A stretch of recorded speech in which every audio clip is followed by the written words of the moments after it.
விடியற் காலை 3:15 மணி. இன்னும் சில மணி நேரங்களில் பொழுது விடிய போகிறது. 4 மணிக்கு வந்த நீங்கள் இப்போது 4 மணி வரையில் காத்திருக்கிறீர்கள். கிட்டத்தட்ட 12 மணி நேரம் அரங்கம் நிறைந்து பொறுமையோடு காத்திருந்து இந்த நிகழ்வை சிறப்பித்துக் கொண்டிருக்கிற என் உயிரின் உயிரான விடுதலை சிறுத்தைகள் அனைவருக்கும் எனது மனமார்ந்த நன்றியை முதலில் தெரிவித்துக் கொள்கிறேன். அதேபோல நம்முடைய அழைப்பை ஏற்று வருகை தந்த இந்நிகழ்வை சிறப்பித்திருக்கிற ஊடகவியலாளர்கள், யூடியூப் புரூட்டஸ் மைனர், மதன் கௌரி, மில்டன், இந்திரகுமார் தேரடி, புஷ்பராஜ், அனு ஆகியோருக்கும் வாழ்த்தி விடைபெற்று சென்றிருக்கிற மாநிலங்களவை உறுப்பினர், மக்கள் நீதி மய்யத்தின் தலைவர் அண்ணன் கமல்ஹாசன் அவர்களுக்கும், தமிழ்நாடு பாடநூல் நிறுவனத்தின் தலைவர் அண்ணன் லியோனி அவர்களுக்கும், ஓய்வு பெற்ற காவல்துறை அதிகாரி வனிதா அவர்களுக்கும், திரைப்பட இயக்குனர் லட்சுமி ராமகிருஷ்ணன் அவர்களுக்கும், கவியரங்கில் பங்கேற்று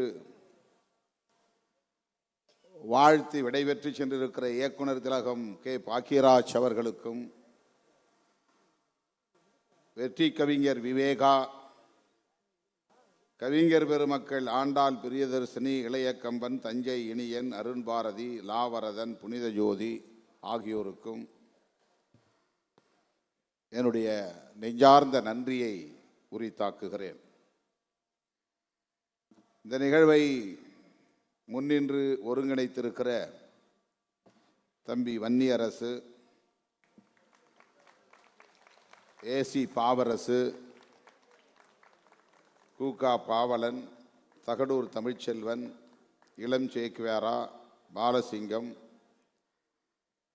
சென்னை மாவட்ட செயலாளர்கள் சாரநாத், வேலுமணி, சேத்துப்பட்டு இளங்கோ, கரிகால் வளவன், சைதை ஜேக்கப், வழக்குரைஞர் அப்புன், வழக்குரைஞர் இளையா, சவுந்தர், உஷாராணி, இளங்கோவன், தேவஞான முதல்வன் மற்றும் செங்கல்பட்டு, காஞ்சிபுரம், திருவள்ளூர் ஆகிய மாவட்டங்களை சார்ந்த மாவட்ட செயலாளர்கள், தமிழகம் தழுவிய அளவில் வருகை தந்திருக்கிற மாவட்ட பொறுப்பாளர்கள், மாநில பொறுப்பாளர்கள்,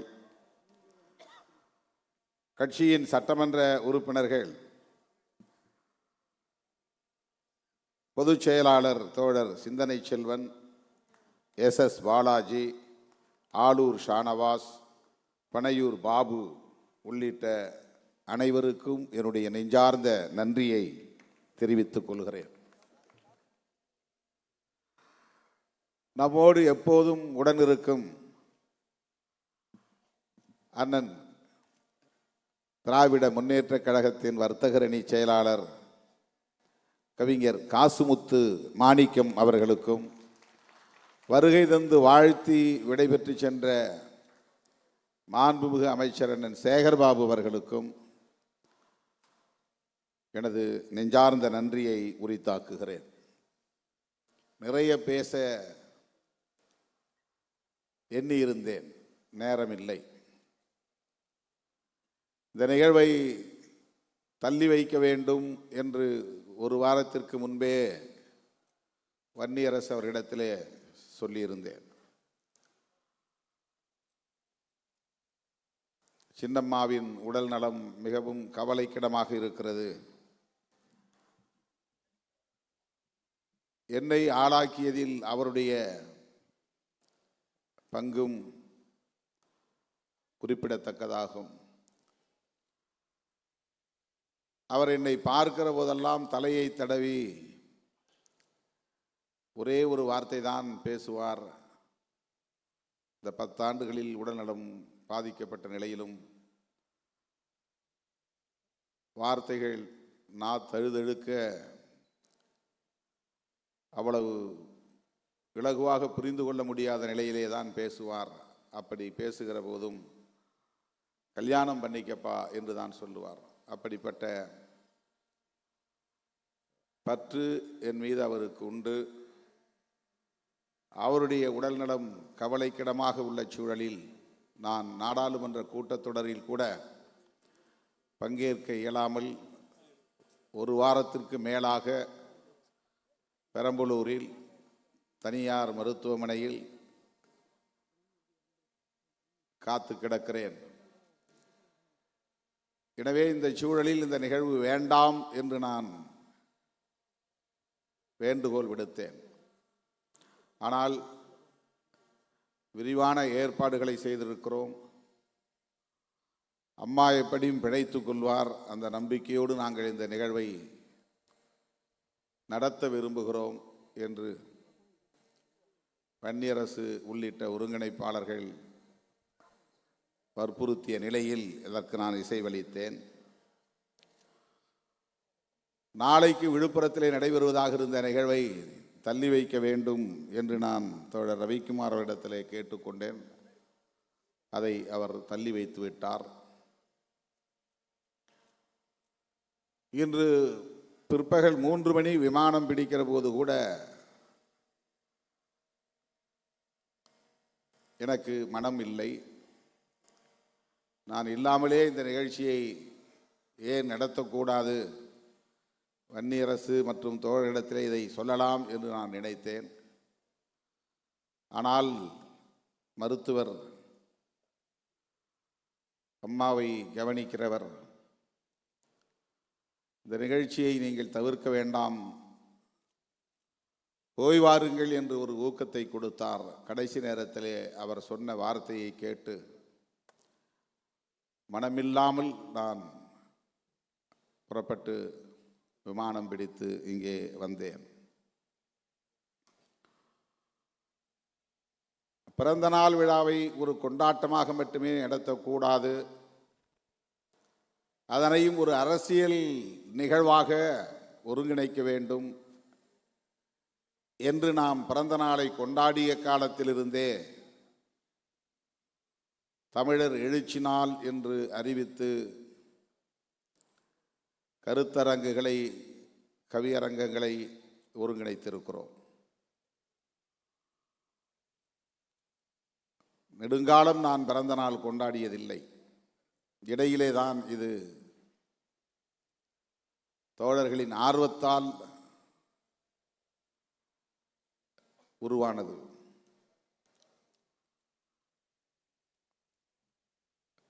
ஒவ்வொரு விழாவிலும் பல துறைகளை சார்ந்த ஆளுமைகள் வந்து இந்நிகழ்விலே பங்கேற்று வாழ்த்தி உரையாற்றிவிட்டு விடை பெற்று செல்வதை நாம் அறிவோம். அது நமக்கு ஊக்கம் தருகிறது. சோர்வின்றி உழைக்கிற உணர்வை தருகிறது. தொடர்ந்து பயணிக்க வேண்டும் என்கிற நம்பிக்கையை தருகிறது. இன்றைய நிகழ்வில் பங்கேற்று உரையாற்றிய ஒவ்வொருவரும் இந்த இயக்கம் குறித்து ஆற்றிய உரை தமிழகத்தில் தவிர்க்க முடியாத ஒரு சக்தி விடுதலை சிறுத்தைகள் கட்சி என்பதை உறுதிப்படுத்தியது. தமிழகத்தின் எதிர்காலம் விடுதலை சிறுத்தைகள் கட்சி என்பதையும் உறுதிப்படுத்தியது.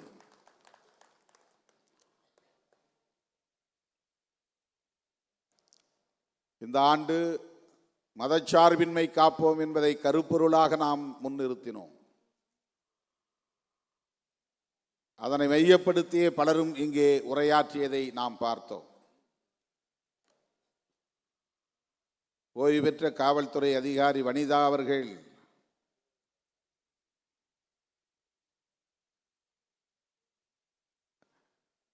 எவ்வளவு ஆழமான கருத்துக்களை மிக இலகுவாக இங்கே எடுத்துரைத்தார் என்பதை நாம் பார்த்தோம். காவல்துறையின் ஒடுக்குமுறைகளை மீறி வெகுண்டெழுந்த இயக்கம் விடுதலை சிறுத்தைகள் கட்சி. அவர் இயக்கம் தொடங்கிய காலத்தில் நான் காவல்துறையில் பணி செய்ய தொடங்கிய காலம். அவர் கடந்து வந்த பாதையை நான் திரும்பி பார்க்கிறேன். நானே அவருக்கு பல இடையூறுகளை காவல்துறையை சார்ந்தவர் என்கிற முறையிலே செய்திருக்கிறேன். அதையெல்லாம் தாண்டி தாக்கு பிடித்து தமிழகத்தில் இன்றைக்கு அனைத்து தரப்பாராலும் ஏற்றுக்கொள்ளக்கூடிய ஒரு ஆளுமையாக திருமாவளவன் நிமிர்ந்து நிற்பதை நான் எண்ணி வியந்து பாராட்டுகிறேன் என்று இங்கே ஒரு ஒப்புதல் வாக்குமூலம் போல் உரையாற்றினார். அண்ணன் லியோனி அவர்களுடைய உரை, கவிஞர்கள் இங்கே படித்த கவிதைகள், ஊடகவியலாளர்கள் நம்மிடையே எடுத்து வைத்த கருத்துக்கள், இவை முகத்துக்காக பேசியதல்ல, மேடைக்காக பேசியதல்ல, ஏதோ ஒரு உள்நோக்கத்திற்காக பேசியதல்ல. மனம் திறந்து பேசினார்கள், மனமாற பேசினார்கள். இதுதான் நம்மை பற்றிய மதிப்பீடு. எந்த தளத்தை தொட்டாலும் அங்கே சிறுத்தைகளின் பங்களிப்பு மகத்தானது. கருத்தியல் தளத்தில் இந்த இயக்கம் ஆற்றியிருக்கிற பங்களிப்பு மகத்தானது. தமிழ்நாட்டு அரசியலில் பல முன்னெடுப்புகளை எடுத்திருக்கிற ஒரு இயக்கம் விடுதலை சிறுத்தைகள் கட்சி. இப்படி இங்கே பங்கேற்ற ஒவ்வொருவரும் உளமாற கருத்துக்களை எடுத்துரைத்திருக்கிறார்கள். இது நமக்கு மேலும் தீவிரமாக செயல்பட வேண்டும், மக்களின் நம்பிக்கைக்கு பாத்திரமாக செயல்பட வேண்டும், இவர்களின் எதிர்பார்ப்புகளை நிறைவேற்றக்கூடிய வகையில் செயல்பட வேண்டும் என்கிற உணர்வை தந்திருக்கிறது. அண்ணன் அறிவுமதி அவர்களும் நம்மோடு நெடுநேரமாக காத்திருக்கிறார். எழுச்சி தமிழர் என்று யார் பெயர் சூட்டியது, எவ்வளவு பொருத்தமான பெயர் என்று வனிதா அவர்கள் பேசிய போது அண்ணன் அவர்கள்தான் இந்த பெயரை சூட்டினார் என்று சொன்னதும் இந்த அரங்கமே அதிர்ந்தது. கை ஒலிகளால் அரங்கம் நிறைந்தது. தோழர்களே, வெறும் அடைமொழிகளுக்காக நாம் இந்த களத்தில் நிற்கவில்லை. பாராட்டுகளுக்காக இப்படி விழாவை நாம் நடத்தவில்லை. இந்த மண்ணில் ஒரு மகத்தான மாற்றத்தை உருவாக்க வேண்டும், விளிம்பு நிலை மக்களின் விடுதலையை வென்றெடுக்க வேண்டும்,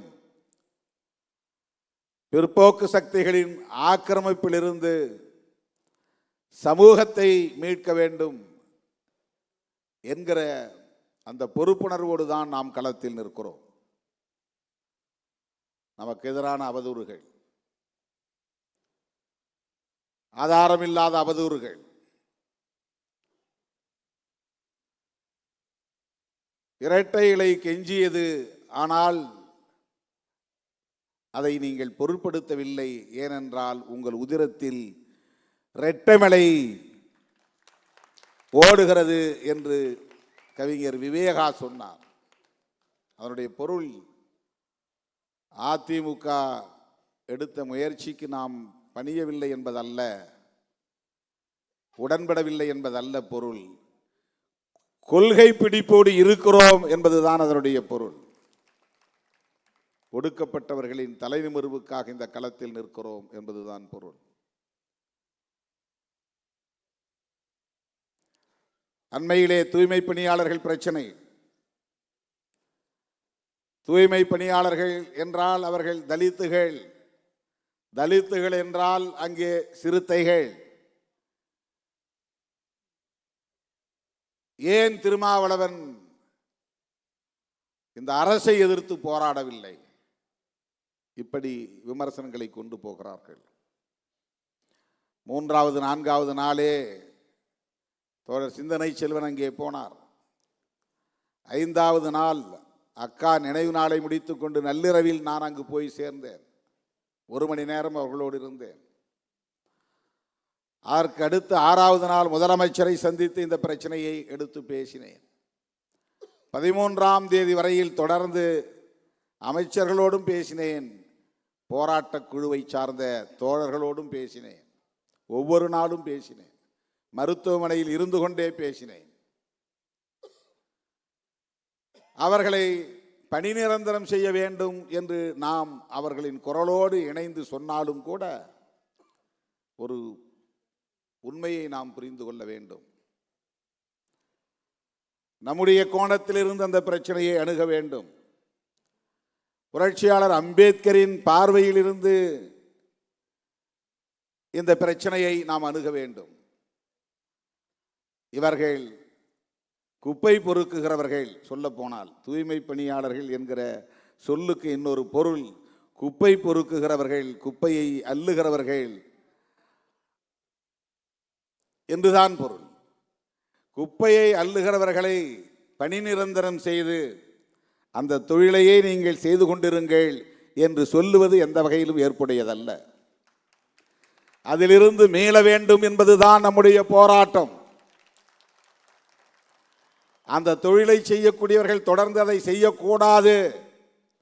மலம் அள்ளுபவனே மலம் அள்ளட்டும், சாக்கடையை சுத்தம் செய்கிறவனே சாக்கடையை சுத்தம் செய்யட்டும், குப்பையை அள்ளுகிறவனே குப்பையை அள்ளட்டும் என்கிற அந்த கருத்துக்கு இது வலு சேர்ப்பதாக இருக்கிறது. அரசு ஊழியர்களை ஆக்குங்கள், பணி நிரந்தரம் செய்யுங்கள். ஒரு அம்பேத்கரின் மாணவனாக இருந்து, பெரியாரின் பிள்ளையாக இருந்து இதை நாம் வலுவாக சொல்ல முடியாது.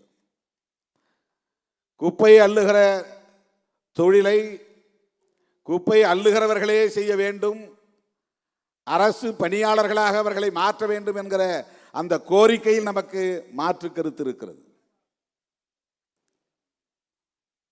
சொல்ல போனால் அதை எதிர்த்துதான் நாம் பேச வேண்டும். தலித்துகள் செய்கிறார்கள், அவர்களுக்கு பணி நிரந்தரம் செய். நாங்கள் தலித் இயக்கம். இதற்கு பெயர் கன்வென்ஷனல் திங்கிங். காலம் காலமாக இருக்கிற மரபு சார்ந்த சிந்தனை இது, அடிமை சார்ந்த சிந்தனை இது. வெட்டியான் தொழிலை செய்கிறவனை வெட்டியான் தொழிலாக அரசு ஊழியர்களாக ஆக்கு என்று சொன்னால் எப்படி அதை ஏற்றுக்கொள்ள முடியும்? அந்த தொழிலை ஒழிக்க வேண்டும். உலக நாடுகள் எல்லாம் இன்றைக்கு கருவிகளை அறிவியல் வளர்ச்சியில, தொழில்நுட்ப வளர்ச்சியில புதிய புதிய கருவிகளை கண்டுபிடித்து ஒரு குறிப்பிட்ட இனத்தை சார்ந்தவர்கள் தான் அந்த தொழிலை செய்ய வேண்டும் என்கிற நிலை இல்லாமல் அந்த தொழில்நுட்பத்தை கற்றுக்கொண்டவன் அந்த வேலையை செய்யலாம் என்கிற நிலையை ஏற்படுத்துகிறார்கள். இதுதான் பிற நாடுகளில் இருக்கிற நிலை. ஆனால் இந்தியாவில் ஸ்கேவெஞ்சர்ஸ் அரசு ஊழியராக்கு, ஸ்வீப்பர்ஸ் அரசு ஊழியராக்கு. இது எந்த வகையில் ஏற்புடையதாக இருக்க முடியும்? இதை போய் அவர்களிடத்திலே சொன்னால் அவர்களுக்கு எதிராக நாம் பேசுகிறோம் என்று கருதுவார்கள். அதனால்தான் சேர்ந்து நாமும் பணி நிரந்தரம் செய்யுங்கள் என்று சொல்ல நேர்ந்தது. பணி நிரந்தரம் செய்யக்கூடாது என்று சொல்லுவதுதான் அதிலே சரியான கருத்து. குப்பை அள்ளுகிறவர்களின் பிள்ளைகளே குப்பையை அள்ள முடியுமா? அள்ள வேண்டுமா? தலித்துகளின் பிள்ளைகள் தான் குப்பைகளை அள்ள வேண்டுமா? அரசு ஊழியர் ஆக்கினால் அந்த வேலை மறுபடியும் யார் வருவார்கள்? அந்த அரசு பணிக்கு யார் வருவார்கள்? எத்தனை பேர் குப்பை அள்ள தயாராக இருக்கிறார்கள்? 70 வயதிலும் அந்த பணியை செய்யக்கூடியவன் ஒருவன் இருக்கிறான் என்றால் அவன் யார் என்று நீங்கள் பார்க்க வேண்டும். இந்த தலைமுறை அவர்கள் அந்த தொழிலை செய்துவிட்டு போகட்டும், அடுத்த தலைமுறை அந்த தொழிலுக்குள் அவர்கள் போகக்கூடாது என்பது தானே சமூக நீதி. அதிலிருந்து அவர்களை மீட்பது தானே சமூக நீதி.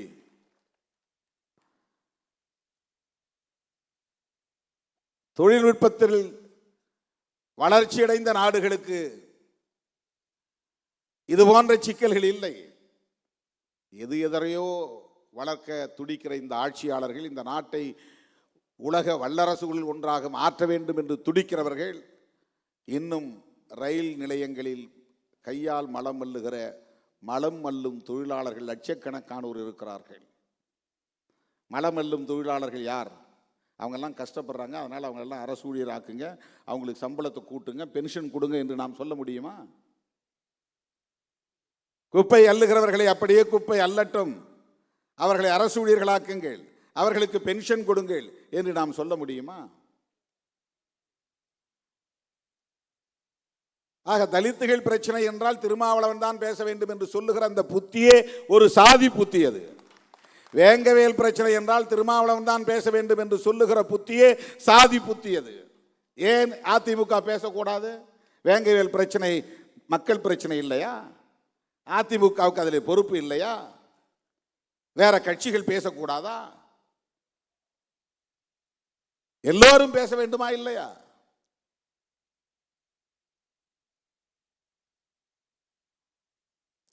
திமுகவுக்கும் அதிலே பொறுப்பு இருக்கிறது, கம்யூனிஸ்ட் கட்சிகளுக்கு இருப்பதை போல ஒவ்வொரு கட்சிக்கும் அதிலே பொறுப்பு இருக்கிறது. ஆனால் அதிமுக நம்மை பார்த்து அந்த கேள்வியை கேட்பதால் ஏன் அதிமுகவுக்கு அந்த பொறுப்பு இல்லை என்று நாம் கேட்கிறோம். இப்ப இந்த பிரச்சனை 13 நாள் போராட்டம் நடந்தது. முதலிலே போனது விடுதலை சிறுத்தைகள் தான். முதலிலே போன தலைவன், ஒரு கட்சியின் தலைவன் திருமாவளவன் தான். அதுக்கப்புறம் தான் எல்லாம் உள்ள வராங்க. யார் யாரோ வருகிறார்கள், அந்த பிரச்சனை பற்றி எதுவுமே தெரியாதவர்கள் வருகிறார்கள். ஒன்று திருமாவளவனை சாட வேண்டும், அல்லது திருமாவளவன் இடம்பெற்று இருக்கிற கூட்டணியை சாட வேண்டும். அதுதான் அவர்களின் நோக்கம். அவர்களுக்கு நீதி கிடைக்க வேண்டும் என்பதல்ல.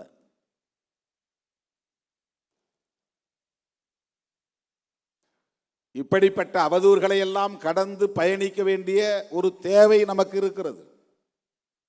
அங்க சட்டையர் செய்த போது தோழர்கள் எல்லாவற்றுக்கும் திருமாவளவனை விமர்சிக்கிறார்கள். அதற்கு இதுதான் காரணம் என்று விளக்கினார்கள்.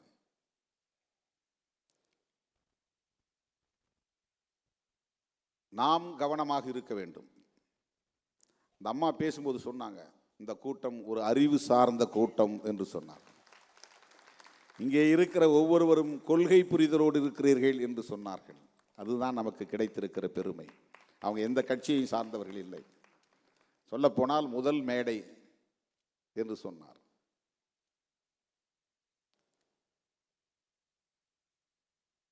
திட்டமிட்டு அவதூறு பரப்புகிறவர்கள், விடுதலை சிறுத்தைகள் கட்சியின் மீது அபாண்ட பழிகளை சுமத்துகிறவர்கள் என்ன நோக்கத்திற்காக செய்கிறார்கள் என்கிற தெளிவு நமக்கு தேவை. அந்த தெளிவு இருந்தால் நாம் அதற்காக எந்த எதிர்வினையும் ஆற்றாமல் உறுதிப்பாட்டோடு தொடர்ந்து இயங்க முடியும். அதுதான் உங்களுக்கு நான் விடுக்கிற வேண்டுகோள். தேர்தல் நேரத்தில் நாம் எடுக்கிற முடிவுகள் எதுவாகவும் இருக்கட்டும், ஆனால் அந்த முடிவும் கூட சமூக நீதிக்கு ஆபத்து ஏற்படாத வகையிலே இருக்க வேண்டும் என்கிற தெளிவு நமக்கு உண்டு. இன்றைக்கு வாக்குரிமையை பறிக்கிற முயற்சியில் பாஜக ஈடுபட்டு வருகிறது. பீகாரிலே நடந்திருக்கிற தில்லுமுள்ளு சாதாரணமானதல்ல. பிறப்பு சான்றிதழ் கேட்கிறார்கள். வாக்காளராக ஒருவன் தன்னை உறுதிப்படுத்திக் கொள்ள வேண்டுமானால், ஓட்டர் என்பதை பதிவு செய்ய வேண்டுமானால், உன்னுடைய பெற்றோருடைய பிறப்பு சான்றிதழ், பர்த் சர்டிபிகேட். ஆதார் கார்டு கிடையாது. ஆதார் கார்டு காட்டினா ஏற்றுக்கொள்ள முடியாது. ரேஷன் கார்டு ஏற்றுக்கொள்ள முடியாது. ஏற்கனவே இருக்கிற ஓட்டர் லிஸ்ட்ல என் பேர் இருக்கு, ஏற்றுக்கொள்ள முடியாது. வேற என்ன ஆதாரம் தேவை? பர்த் சர்டிபிகேட் வேணும். சொத்து வரி கட்டினதற்கான சான்று வேணும். நீ இந்த நாட்டின் குடிமகன் தானா என்பதை உறுதிப்படுத்துவதற்கு இதையெல்லாம் கேட்கிறார்கள். என்ஆர்சியிலே இது கேட்கப்படுகிறது. அதுதான் அங்கே இருக்கிற கிரைட்டீரியா. இப்படி 65 லட்சம் பேரை பீகாருடைய வாக்காளர் பட்டியலில் இருந்து நீக்கிவிட்டு அவர்களுக்கு வேண்டியவர்களை சேர்த்திருக்கிறார்கள். அதற்கு எந்த ஆதாரமும் தேவையில்லை. இது எவ்வளவு பெரிய ஆபத்து! எப்படி இவர்களிடமிருந்து இந்த நாட்டை நாம் காப்பாற்றப் போகிறோம்? இந்த நாடாளுமன்ற ஜனநாயகத்தை பயன்படுத்தி வாக்குகளை திருடுகிற கும்பல், வாக்கு திருட்டு கும்பல், அவர்களை பற்றி இங்கு யாரும் விமர்சிப்பதில்லை. திருமாவளவன் என்ன செய்யறான்? 2 சீட்டுக்காக போய் அங்கே நிற்கிறான். அது எங்க விருப்பம், நாங்கள் முடிவு செய்கிறோம்.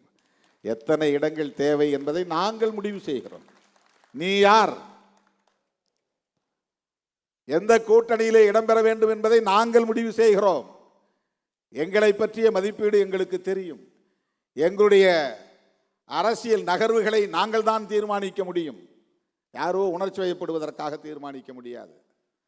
2 சீட்டுக்காக இங்கே ஏன் நிற்க வேண்டும்? 20 சீட்டு எடப்பாடி தருவார்கள் என்று யூடியூபிலே பேசுகிறார்கள்.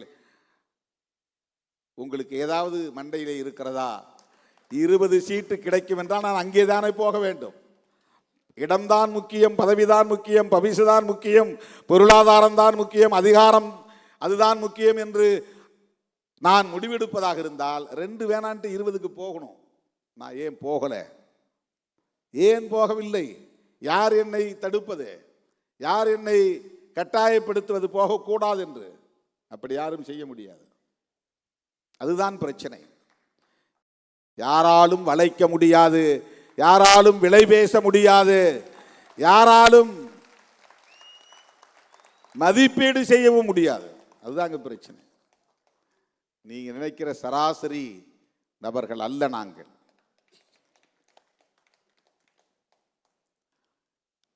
திராவிட முன்னேற்ற கழகத்தோடும் இடதுசாரிகள் இயக்கங்களோடும் நாங்கள் இணைந்து பயணிப்பதற்கு ஒரு நோக்கம் இருக்கிறது. அந்த நோக்கம் வேறொன்றும் இல்லை. நாங்கள் அம்பேத்கரின் பிள்ளைகள், பெரியாரின் பிள்ளைகள் என்கிற அந்த வளர்ப்பு முறைதான், அந்த கருத்தியல் தான் காரணம், வேறொன்றும் இல்லை.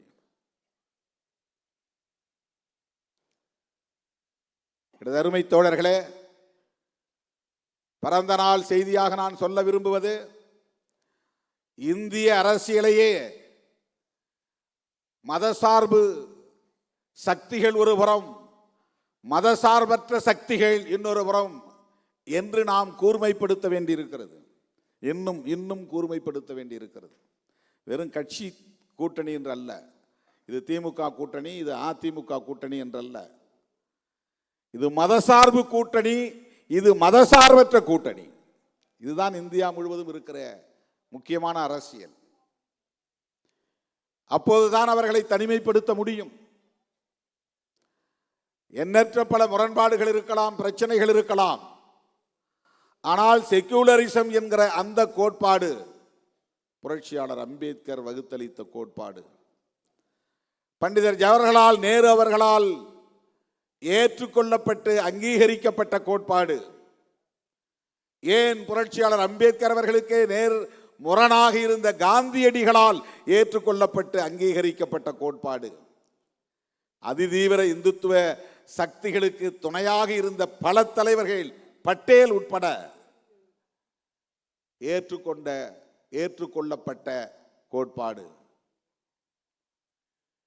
இந்திரா காந்தி அம்மையார் அவர்களால் திருத்தம் கொண்டு வரப்பட்டு முகப்புறையிலே செக்குலர் என்கிற சொல் இணைக்கப்பட்ட நிலையிலே இந்திரா காந்தி அம்மையாரால் ஏற்றுக்கொள்ளப்பட்ட கோட்பாடு. ராஜீவ் காந்தி அவர்களாலும் இன்றைக்கு ராகுல் காந்தி அவர்களாலும் செக்குலரிசம் என்கிற கோட்பாடு இந்த தேசத்தின் முதன்மையான கோட்பாடு என்று ஏற்றுக்கொள்ளப்பட்டிருக்கிற ஒரு சூழலில் நாம் காங்கிரசும் இடம்பெறுகிற இந்தியா கூட்டணியில் இடம்பெறுகிறோம். இதுதான் நாம் அந்த அணியிலே இருக்கிறோம் என்பதற்கான காரணம். காங்கிரஸோடு நமக்கு முரண்பாடுகள் இருக்கலாம். ஆனால் தேசத்தை பாதுகாப்பதற்கு புரட்சியாளர் அம்பேத்கர் முன்மொழிந்த மதச்சார்பின்மை என்கிற கோட்பாட்டில் இன்றைக்கு உறுதியாக நிற்கிற இயக்கம் காங்கிரஸ். எனவேதான் காங்கிரஸ் தலைமையில் இந்தியா கூட்டணியில் நாம் இடம்பெற்றிருக்கிறோம். மதச்சார்பின்மை காப்போம் என்பது வெறும் ஒரு நிகழ்வுக்கான அரசியல் முழக்கம் அல்ல. நாம் அடுத்தடுத்து எடுத்து செல்ல வேண்டிய களங்களை அமைப்பதற்கான முழக்கம் அது. அடுத்தடுத்து நாம் தேர்தல் அரசியல் களத்தில் மேற்கொள்ள வேண்டிய நகர்வுகளுக்கான ஒரு முழக்கம் அது. யாரும் நம்மை எப்படியும் விமர்சித்து விட்டு போகட்டும், நாம் பொருட்படுத்த தேவையில்லை. இந்த மதச்சார்பின்மை காப்போம் என்கிற கருத்தியலை இன்னும் வெகுவாக மக்களிடத்தில் கொண்டு போய் சேர்ப்போம். மதச்சார்பின்மை என்கிற கருத்தியலை சேர்ப்பதன் மூலம்தான் மதசார்பற்ற முற்போக்கு கூட்டணியின் வெற்றியை தமிழ்நாட்டிலே மேலும் நம்மால் உறுதிப்படுத்த முடியும். கண்ணுக்கெட்டிய தூரம் வரையில் இந்த கூட்டணிக்கு எதிரான ஒரு சக்தி இல்லை. அவர்கள் அவதூறு பரப்பி கூட்டணியை சிதைக்க பார்க்கிறார்கள். சிறுத்தைகள் ஒருபோதும் உணர்ச்சி வயப்படக்கூடாது. சமூக வலைத்தளங்களில் மனம் போல் எதையும் எழுதிவிடக்கூடாது. எம்ஜிஆர் அவர்களை பற்றியும் ஜெயலலிதா அம்மையார் அவர்களை பற்றியும் நான் தனிநபர் அடிப்படையிலே விமர்சிக்கவில்லை. திராவிட இயக்கங்களை எப்படி குறிவைத்து சனாதன சக்திகள் கடந்த காலங்களில் காய் நகர்த்தி இருக்கிறார்கள் என்கிற போது திமுகவுக்கும் அதிமுகவுக்கும் இடையிலான ஒரு வேறுபாட்டை நான் சொல்ல வேண்டிய ஒரு நிர்பந்தம். ஏனென்றால் திமுக கூட்டணியில் நாம் இருக்கிற சூழலில் நாம் ஏன் இங்கே இருக்கிறோம் என்பதை நியாயப்படுத்த வேண்டிய ஒரு தேவையும் நமக்கு இருக்கிறது. அதிமுக எம்ஜிஆர் காலத்திலும் ஜெயலலிதா அம்மையார் காலத்திலும் எடுத்த நிலைப்பாடுகள், கொண்டு வந்த சட்டங்கள், பிறகு மாற்றிக்கொண்ட நிலைப்பாடுகள், இவை எல்லாவற்றையும் கருத்தில் கொண்டுதான் அந்த இயக்கத்தில் சனாதன சக்திகளின் ஊடுருவல் இருந்தது என்று சொல்ல நான் துணிந்தேன். இது எல்லோரும் ஏற்கனவே சொன்ன விமர்சனம்தான், நான் ஒன்றும் புதிதாக சொல்லவில்லை. அண்ணாவையும் எம்ஜிஆரையும் ஜெயலலிதா அவர்களையும் பாஜகக்காரர்கள் எப்படியெல்லாம் விமர்சிக்கிறார்கள், ஆனால் அவர்கள் மீது இவர்களின் கோபம் திரும்பவில்லை. பலமுறை நான் எம்ஜிஆர் அவர்களை பாராட்டியிருக்கிறேன். புரட்சி தலைவர் என்கிற ஒற்றை சொல்லுக்கு ஒரே ஒரு திட்டம் சான்றாக இருக்கிறது.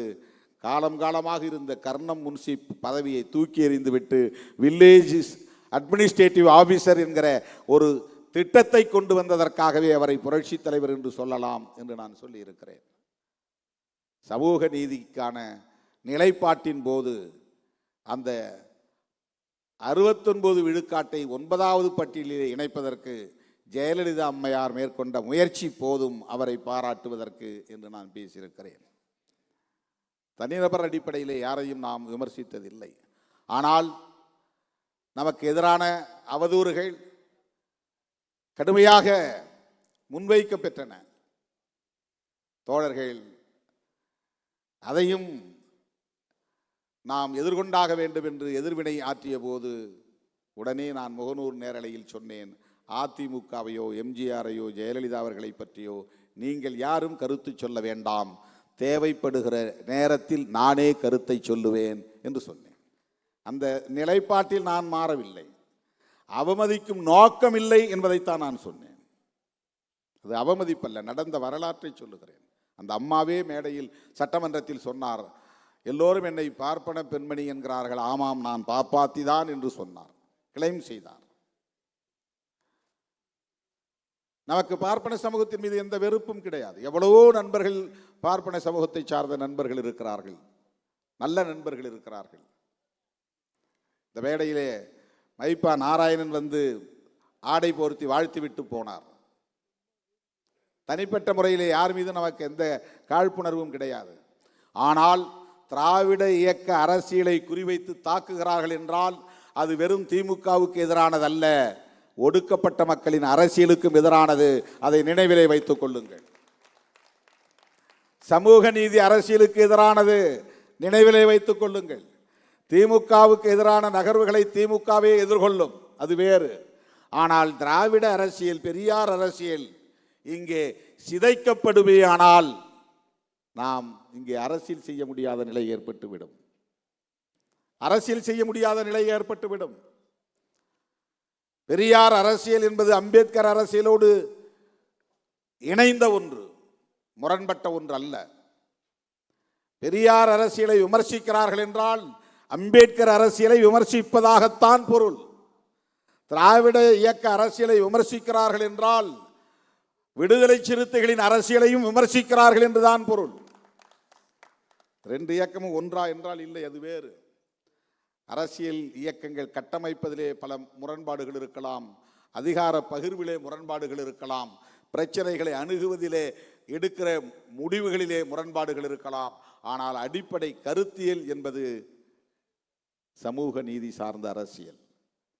முதலில் தமிழக அரசியல் களத்தில் திராவிடம் என்கிற சொல்லை புழக்கத்திற்கு கொண்டு வந்தவர் பண்டிதர் அயோத்திதாசர் மறந்துவிடக்கூடாது. எனது அருமை தோழர்களே, நெருக்கடியான சூழலில், நேரங்கட்ட நேரத்தில், பேச முடியாத மனநிலையில் இந்த கருத்துக்களை எல்லாம் உங்களோடு பகிர்ந்து கொள்ளக்கூடிய ஒரு சூழல் அமைந்தது. என் மீது இவ்வளவு நம்பிக்கை வைத்து இவ்வளவு நேரம் காத்திருக்கிற என் உயிரான விடுதலை சிறுத்தைகள் அனைவருக்கும் என்னுடைய நெஞ்சார்ந்த நன்றியை கூறி